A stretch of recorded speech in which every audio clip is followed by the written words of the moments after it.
حضرت ابو امامہ باہلی رضی اللہ عنہ کہتے ہیں کہ میں نے رسول اللہ علیہ وسلم کو فرماتے ہوئے سنا، قرآن پڑھا کرو، قیامت کے روز اپنے پڑھنے والوں کے لیے سفارش کرے گا، خصوصاً دو روشن صورتوں کی تلاوت کرو، سورہ بقرہ اور سورہ آل عمران۔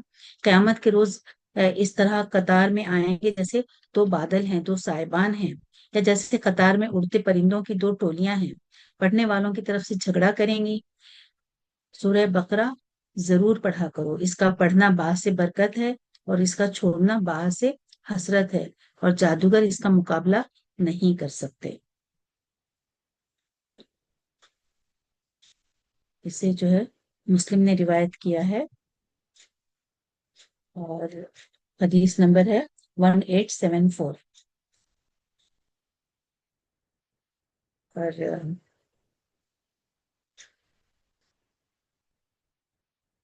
جس گھر میں سورہ بقرہ کی تلاوت کی جائے شیطان اس گھر سے بھاگ جاتا ہے، یہ ہم نے پڑھا تھا نا۔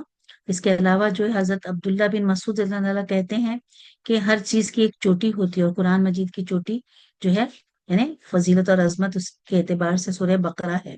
جس گھر میں بھی سورہ بقرہ پڑھی جائے شیطان سنتے ہی اس گھر سے بھاگ جاتا ہے، اسے حاکم نے روایت کیا ہے، اور حدیث نمبر ہے 588۔ تو یہ جو تھی یہ سورہ بقرہ کی فضیلت ہم نے دیکھی۔ اور ایک حدیث میں ہے کہ حضرت عبداللہ بن عباس رضی اللہ عنہ فرماتے ہیں کہ ایک دن جبرائیل علیہ السلام جو ہے رسول اللہ علیہ وسلم کے پاس بیٹھے ہوئے تھے کہ انہوں نے اپنے اوپر ایک زوردار آواز سنی۔ انہوں نے سر اٹھایا اپنا، اور تو یہ آسمان کا ایک دروازہ ہے جو آج سے پہلے کبھی نہیں کھلا۔ پھر فرمایا کہ یہ ایک فرشتہ ہے جو آج سے پہلے زمین پر کبھی نازل نہیں ہوا۔ پھر اس فرشتے نے آپ صلی اللہ علیہ وسلم کو سلام کیا اور دو نوروں کی خوشخبری دی، اور کہا یہ دو نور آپ ہی کو دیے جا رہے ہیں، آپ صلی اللہ علیہ وسلم سے پہلے کسی نبی کو نہیں دیے گئے، ایک سورہ فاتحہ اور دوسرے سورہ بقرہ کی آخری دو آیات۔ آپ صلی اللہ علیہ وسلم جب کبھی ان دونوں میں سے کوئی کلمہ تلاوت کریں گے تو آپ صلی اللہ علیہ وسلم کی طلب کردہ چیز ضرور عطا کی جائے گی۔ یہ صحیح مسلم کی حدیث ہے 806۔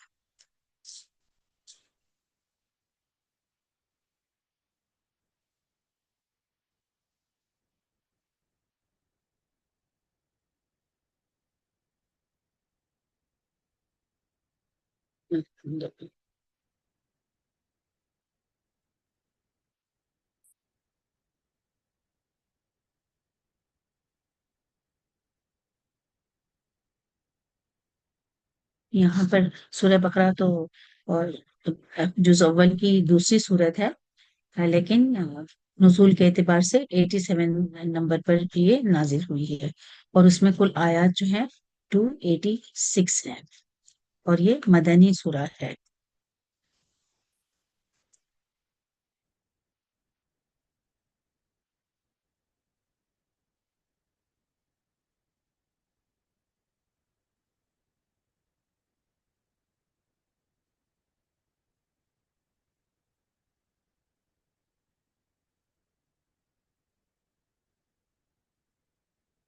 مدنی صورتوں میں سب سے پہلی صورت ہے یہ، جو صورت نازل ہوئی نا مدینے میں نزول کے اعتبار سے، 87 نمبر ہے اس کا، اور بیشتر حصہ جو ہے ابتدائی مدنی دور میں نازل ہوا، اور کچھ آیت جو ہیں اس کے بعد نازل ہوئی، مثلا حرمت سود کی آیت جو 10 ہجری کے اواخر میں نازل ہوئی، اور آپ صلی اللہ علیہ وسلم جب حج کے لیے گئے تھے اس وقت بھی آیت نازل ہوئی۔ اسی کی وجہ سے ہم نے آج بتایا نا میں نے کہ ہجرت کے بعد جو ہے وہ آیتیں صورت مدنی ہے، اور ہجرت سے پہلے جو نازل ہوئی وہ مکی صورتیں ہیں۔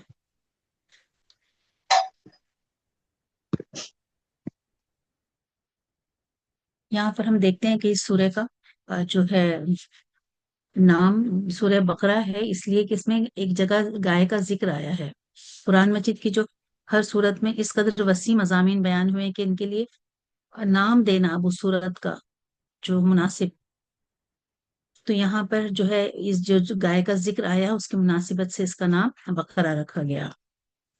اس کا جو زمان نزول ہے اس صورت کا بیشتر حصہ جو ہے مدینہ کے بعد ہجرت کے بعد مدنی زندگی کے بالکل ابتدائی دور میں نازل ہوا ہے، اور کچھ ایسا ہے حصہ جو بعد میں نازل ہوا اور پھر بعد میں اس میں شامل کر دیا گیا۔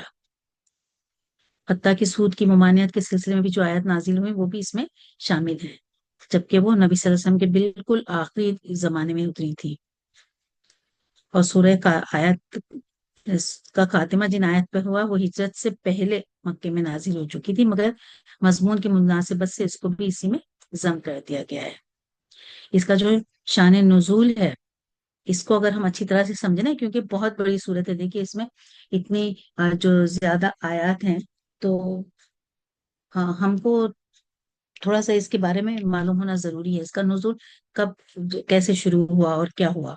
تو ہجرت سے قبل جب تک مکہ میں اسلام کی دعوت دی جاتی رہی، کتاب جو ہے بیشتر مشرکین عرب سے تھا۔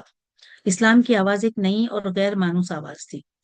اب ہجرت کے بعد جو سابقہ پڑاؤ یہودیوں سے پیش آیا، جن کی بستیاں مدینہ سے بالکل متصل ہی واقع تھی، یہ لوگ توحید، رسالت، وحی، آخرت اور ملائکہ کے قائل تھے۔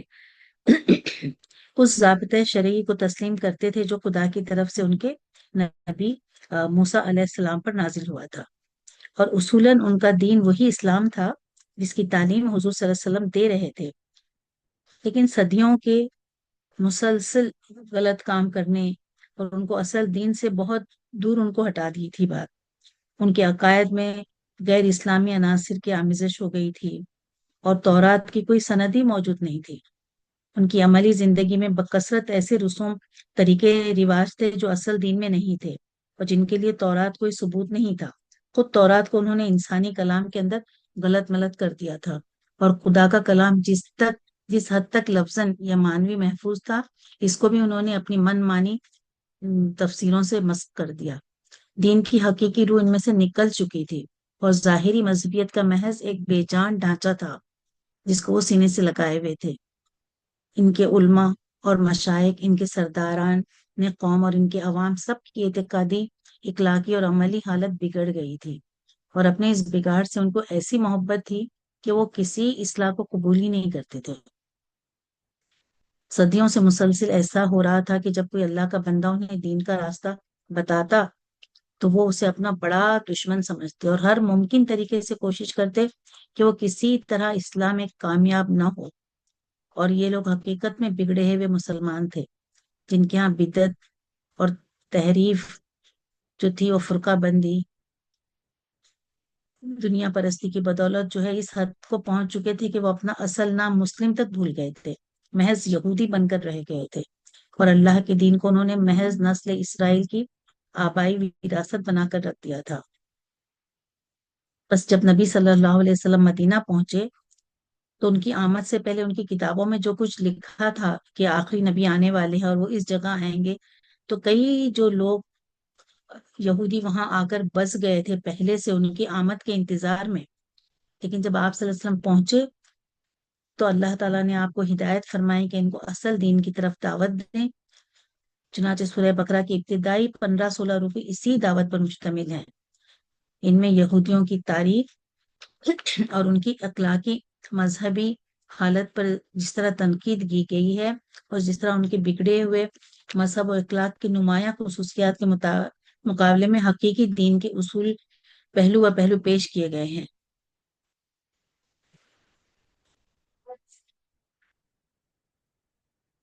دین حق کی بنیادی اصول کیا ہیں، اور جو ہے اللہ کی نگاہ میں اصل اہمیت کن چیزوں کی ہے، یہ جو ہے باتیں یہ سب بالکل ہی بھول چکے تھے۔ مدینہ پہنچ کر آپ صلی اللہ علیہ وسلم نے پہلا کام جو کیا وہ مسجد نبوی کی تعمیر کی، تاکہ تمام مسلمان دن میں 5 دفعہ اکٹھے ہو کر نماز ادا کریں اور اپنے مسائل پر غور کر سکیں۔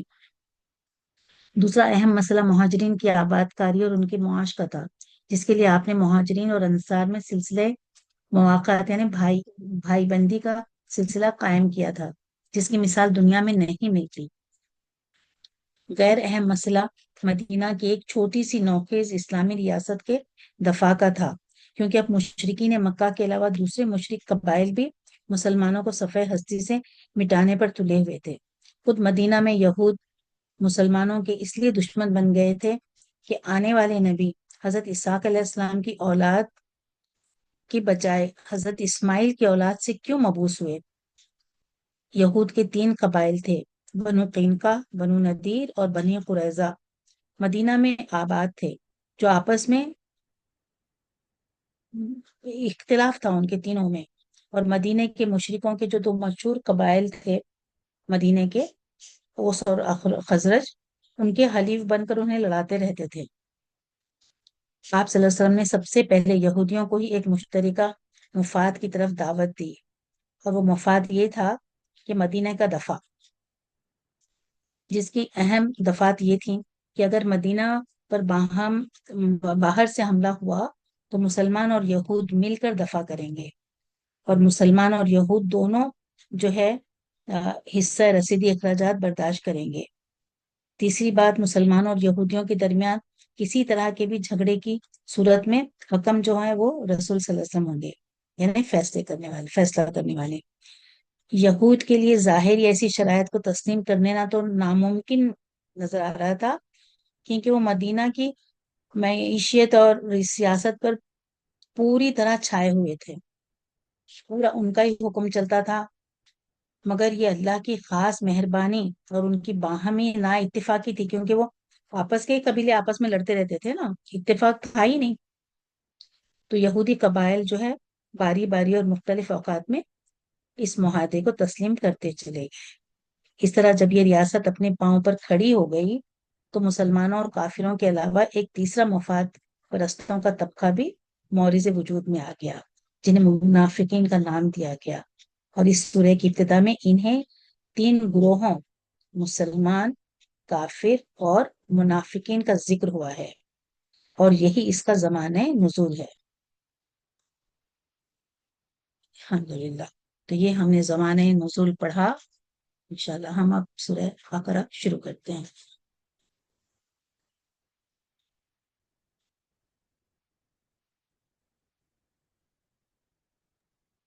آنٹی شروع کروں؟ جی شروع کریں۔ اعوذ باللہ من الشیطان الرجیم، بسم اللہ الرحمن الرحیم، الف لام میم۔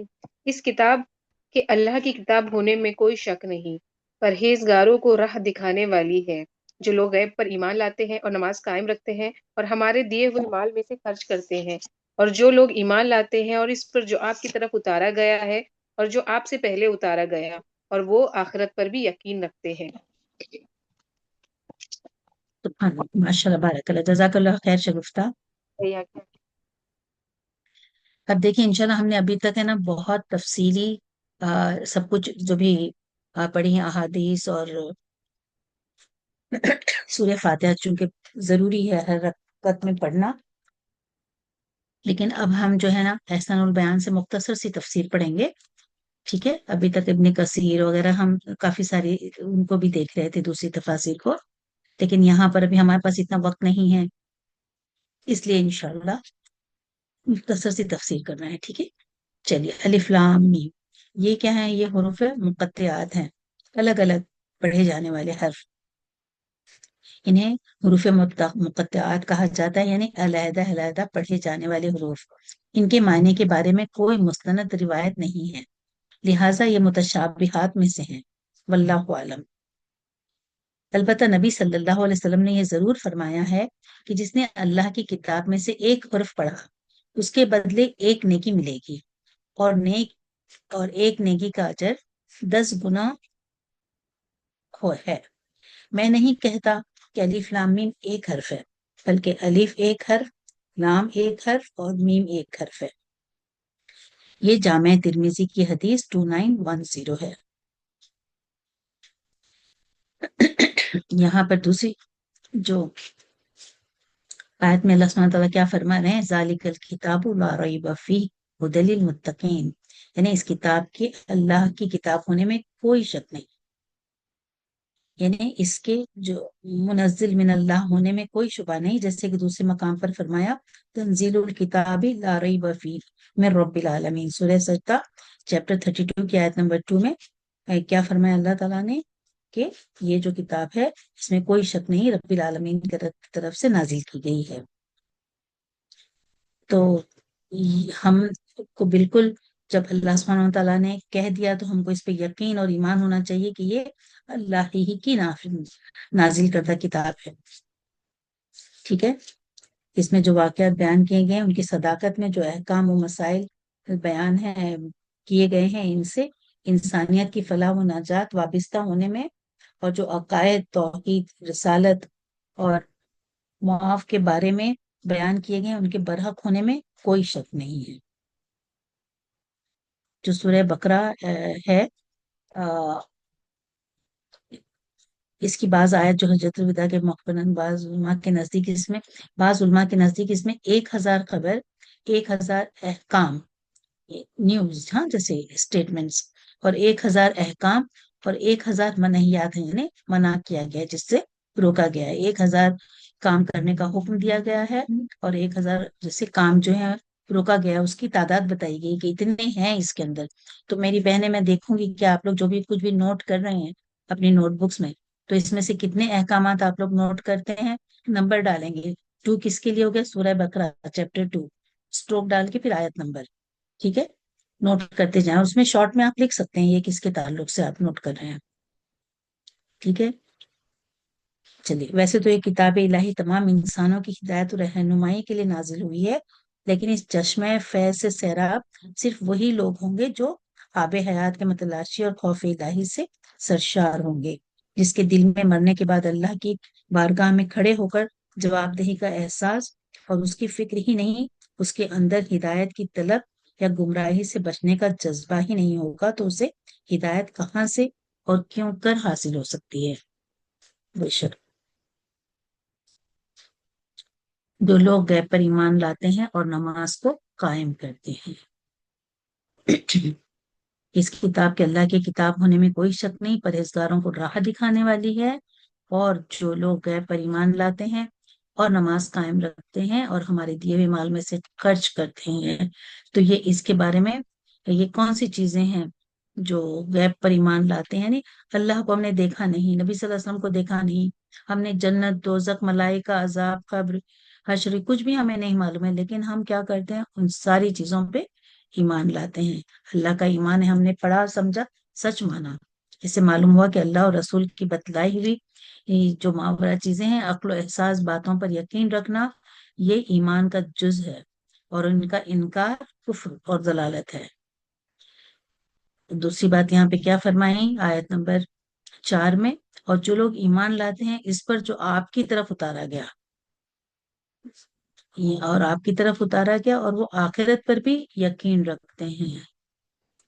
نہیں، ایک منٹ، ہاں، اس سے پہلے غیب پر ایمان لاتے ہیں کے بعد یہ کہ جو نماز کو قائم کرتے ہیں، یعنی نماز کو قائم کرنے کے مطلب کیا ہے؟ کہ نماز کو پابندی سے ادا کرتے ہیں، جیسے کہ نبی صلی اللہ علیہ وسلم کے مطابق نماز کا اہتمام کرتے ہیں۔ تو یہاں پر جو ہے نا، یہ ہے کہ آپ صلی اللہ علیہ وسلم جیسے نماز پڑھتے تھے ویسے ہی ہم سب کو نماز پڑھنا ہے، ٹھیک ہے۔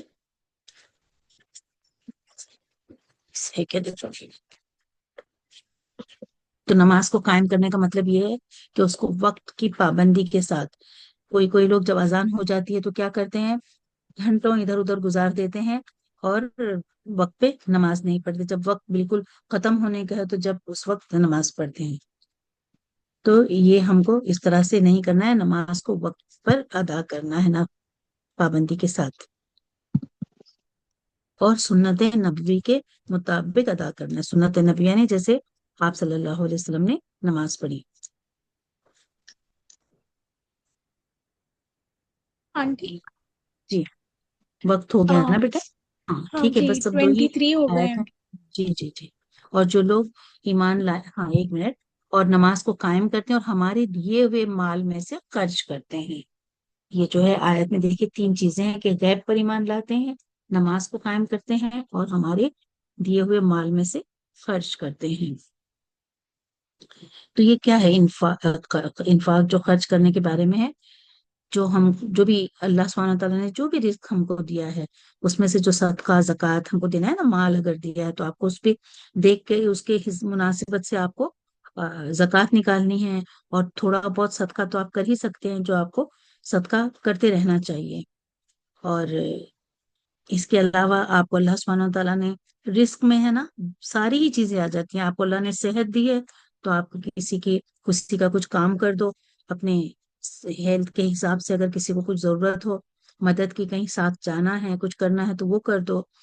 اور آپ کو علم دیا ہے تو علم بانٹو، وہ بھی بہت بڑا رزق ہے، اور کتنا ثواب جاری ہے ہر چیز کا۔ جو بھی آپ کریں گے نا، صدقہ تھوڑا سا بھی کیوں نہ ہو آپ کریں گے تو آپ کو اس کا بہت زیادہ اجر و ثواب ہے۔ اہل ایمان جب حسب استطاعت دونوں میں کوتاہی نہیں کرتے، ماں باپ اور اہل ویال پر صحیح طریقے سے خرچ کرتے ہیں، اس میں داخل ہے، اور یہ ساری چیزیں اس میں داخل ہیں، اور یہ سب کیا ہے؟ باعث اجر و ثواب ہیں۔ ایمان لانا، نماز کو قائم کرنا، اور دیے ہوئے مال میں سے خرچ کرنا۔ اور اس کے بعد والی آیت ہے، اور جو لوگ ایمان لاتے ہیں اس پر جو آپ کی طرف اتارا گیا اور جو آپ سے پہلے اتارا گیا، وہ آخرت پر بھی یقین رکھتے ہیں۔ بے شک، یعنی پچھلی کتابوں پر جیسے تورات، انجیل وغیرہ ہے، اس پر بھی ایمان رکھتے ہیں، کیونکہ اللہ ہی کی وہ کہ نازل کردہ کتابیں ہیں، کہ جو کتابیں انبیاء علیہ السلام پر نازل ہیں وہ سب سچی ہیں، لیکن وہ اب اپنی اصل شکل میں دنیا میں نہیں پائی جاتی، نیز اب ان پر عمل بھی نہیں کیا جا سکتا۔ اب عمل صرف جو کس پر کریں گے؟ قرآن، کیونکہ یہ اللہ سبحانہ تعالیٰ کی آخری کتاب ہے قرآن، اور اس کی تشریح نبی صلی اللہ علیہ وسلم نے جو بھی حدیث اس کے بارے میں کہ قرآن میں لکھا ہے وضو کرو، پر کیسے کرو؟ نبی صلی اللہ علیہ وسلم نے بتایا، تو وہ آپ کو حدیث ریفر کرنی ہوگی۔ اسے یہ بھی معلوم ہوا کہ وہی و رسالت کا سلسلہ حضور صلی اللہ علیہ وسلم پر ختم کر دیا گیا ہے، ورنہ آپ صلی اللہ علیہ وسلم کے بعد اگر وہی نازل ہونے والی ہوتی تو اس پر بھی ایمان لانے کا ذکر اللہ تعالیٰ ضرور فرماتے۔ بے شک، آخری جو 5ویں آیت ہے، یہ کیا ہے؟ یہی لوگ اپنے رب کی طرف سے ہدایت پر ہیں، اور یہی لوگ فلاح اور نجات پانے والے ہیں۔ یہ جو لوگ ہیں جو نماز کو قائم کریں گے، جو غیب پر ایمان لائیں گے، نماز کو قائم کریں گے، اور جو مال اللہ نے دیا اس میں سے خرچ کریں گے، اور جو اتارا گیا اللہ کی طرف پر اس پر بھی ایمان لائیں گے، تو یہ لوگ جو ہیں فلاح پائیں گے، کامیابی پائیں گے۔ یہ ان اہل ایمان کا انجام بیان کیا گیا ہے کہ یہ ان کے تقوی اور عمل اور عقیدہ کی وجہ سے جو ہے صرف زبانی سے نہیں بلکہ اس پر ہر چیز جو بتائی گئی اس پر عمل کریں گے تو انہیں ضرور کامیابی ملے گی۔ کامیابی سے مراد آخرت میں رضا الہی اور اس کی رحمت و مغفرت کا حصول ہے۔ اس کے ساتھ دنیا میں بھی خوشحالی اور سعادت و کامرانی مل جائے تو سبحان اللہ، ورنہ اصل کامیابی تو آخرت ہی کی کامیابی ہے۔ جس کے بعد اللہ سبحانہ تعالیٰ دوسرے گروہ کا تذکرہ فرما رہے ہیں، جو صرف کافر ہی نہیں بلکہ اس کے کفر و اناد اس انتہا تک پہنچا ہوا ہے جس کے بعد اس سے خیر اور قبول اسلام کی توقع ہی نہیں ہے۔ ٹھیک ہے، تو یہاں پر ہم ختم کرتے ہیں۔ ہماری آیت نمبر 5 مکمل ہو چکی ہے۔ اللہ سبحانہ تعالیٰ کا لاکھ لاکھ شکر ادا کرتے ہیں کہ اللہ تعالیٰ نے ہمارے وقت میں اتنی برکت عطا فرمائی، اور ہم نے اتنی تفصیل سب تک تفسیر کی سورہ فاتحہ کی۔ اللہ تعالیٰ سے قبول فرمائے، اور مجھ سے جو بھی غلطی ہوئی ان دنوں میں اور آج بھی اگر غلط ہوئی تو اللہ سبحانہ تعالیٰ معاف فرمائے، اور جس بہن کو بھی جو بات اگر پتہ چلتی ہے تو مجھے انفارم کرے۔ ٹھیک ہے، جزاک اللہ خیرا کثیرہ کثیرہ آپ سب کا اتنے صبر سے سننے کے لیے۔ دعاؤں کے ساتھ ہم ختم کرتے ہیں۔ سبحان اللہ و بحمدہ، سبحان اللہ العظیم۔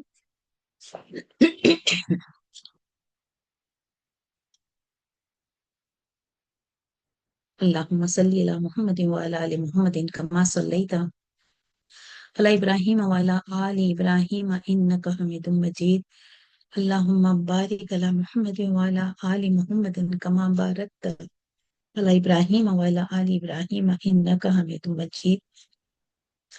ربنا زدنا علما، رب اشرح لی صدری ویسر لی امری واحلل عقدۃ من لسانی یفقهوا قولی۔ ربی ادخلنی مدخل صدق واخرجنی مخرج صدق واجعل لی من لدنک سلطانا نصیرا۔ اللہم اجعل القرآن ربیع قلبی ونور صدری وجلاء حزنی وذہاب ہمی وغمی۔ اللہم افتح علینا حکمتک وانشر علینا رحمتک یا ذا الجلال والاکرام۔ یا رب العالمین۔